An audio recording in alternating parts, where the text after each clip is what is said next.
السلام علیکم ورحمۃ اللہ وبرکاتہ۔ محرم کے مہینے میں کتنے روزے رکھنا چاہیے؟ یہ سوال بھی بہت لوگ معلوم کر رہے ہیں۔ ابھی ہمارے کچھ ریلیٹیو آئے ہوئے تھے تو وہ بھی یہی کہہ رہے تھے کہ 1 محرم سے 10 محرم تک روزے رکھنا چاہیے یا پورے محرم رکھنا چاہیے۔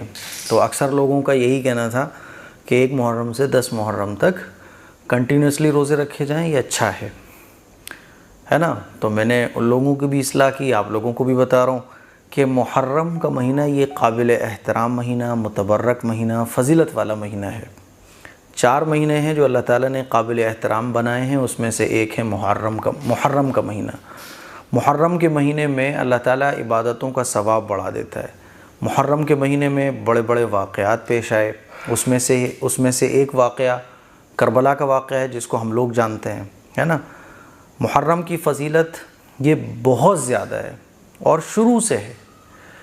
اب روزے کی بات جہاں تک ہے تو محرم کے پورے مہینے میں روزے رکھنے کا ثواب ہے۔ ایک صحابی نے حضور سے پوچھا کہ یا رسول اللہ، رمضان کے مہینے کے بعد میں روزے کس مہینے میں رکھوں؟ تو حضور علیہ الصلوۃ والسلام نے ارشاد فرمایا کہ محرم کے مہینے میں۔ محرم کے مہینے میں روزے رکھنے کا ثواب رمضان کے مہینے کے بعد سب سے زیادہ ہے نا۔ تو محرم کے پورے مہینے کی فضیلت ہے، کوئی 1 محرم سے لے کے 10 محرم تک کی الگ سے فضیلت نہیں ہے۔ اور یہ جتنے بھی روزے ہیں یہ نفلی روزے ہیں۔ ایک حدیث میں پتہ چلتا ہے کہ محرم کے مہینے میں 1 روزہ رکھنے کا ثواب 30 روزوں کے برابر ہے۔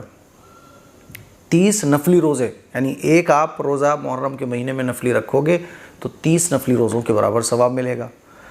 تو آپ کبھی بھی رکھ سکتے ہو اور کتنے بھی رکھ سکتے ہو، جتنی اللہ نے آپ کو طاقت دی ہے۔ چھوڑ کے رکھو، لگاتار رکھو، ہے نا۔ 1 ہفتے میں 1 رکھ لو، آپ کی چوائس ہے۔ نفلی روزوں میں آپ پر ڈیپینڈ ہے، آپ اپنے حساب سے دیکھو۔ ہاں، 10 محرم کا جو روزہ ہے یہ سنت ہے۔ اللہ کے نبی صلی اللہ علیہ وسلم 10 محرم کا روزہ رکھا کرتے تھے اور اس کا حکم بھی فرماتے تھے۔ اور رمضان کے روزے فرض ہونے سے پہلے 10 محرم کا روزہ فرض کی طرح تھا، ٹھیک ہے۔ پھر رمضان کے روزے فرض ہو گئے تو 10 محرم کا روزہ یہ نفلی روزہ کہلانے لگا۔ تو 10 محرم کا روزہ رکھنا یہ سنت ہے، حضور علیہ الصلوۃ والسلام نے رکھا، صحابہ نے رکھا۔ 10 محرم کا روزہ رکھنا یہ سنت ہے، یعنی پورے محرم کے مہینے میں روزے رکھنے کا ثواب زیادہ ہے، اور محرم کے مہینے میں بھی 10 محرم کو روزہ رکھنے کا ثواب اور بھی بڑا ہوا ہے۔ اور 10 محرم کے ساتھ آپ 9 بھی ملا سکتے ہو، 11 بھی ملا سکتے ہو۔ کوئی چاہے تو 9، 10، 11 تینوں دن کا روزہ رکھے، یہ تو سب سے بیسٹ ہے۔ اور آپ چاہیں تو 10، 11 کا یا 9، 10 کا بھی رکھ سکتے ہیں، اور کوئی اگر صرف 10 کا رکھنا چاہے تو یہ بھی رکھ سکتے ہیں، ٹھیک ہے۔